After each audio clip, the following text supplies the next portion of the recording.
Nyumbani chumba kimoja tu kikaa akifungula, akasema hii chumba mke wangu naomba usifungue.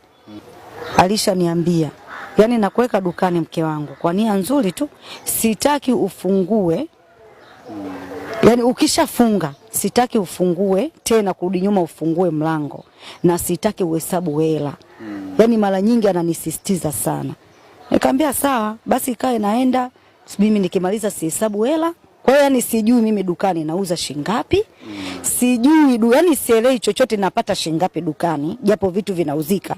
Na mimi tu naona tu vitu anawatuma watu vitu vinaingia, lakini yani naletewa tu vitu, lakini sijui mimi dukani nauza shingapi. Yani sielewi. Umeona? Na wala nikishafunga yani mlango sifungui. Umeona? Yani haitakiwi nifungue mlango kabisa. Hata kama umesahau. Yani hata kama nimesahau kitu. Sasa hiyo siku nikaja nikakuta yani kitu ambacho nilichokisahau ni cha umuhimu. Nikasema mbona bado hajafika? Na mimi nimeshafunga mlango, acha nijibe nifanyaje? Nifungue mlango. Ndo kufungua mlango tu. Hamad, kitu nilichokuja kukiona pale. Yani ni kitu cha ajabu, ni cha ajabu, kipo katika bakuli la hela, kina hesabu. Umeona? Kwa hiyo tulivyokutana uso kwa macho tu, macho kwa macho, mimi ndio pale pale nikadondoka nikapoteza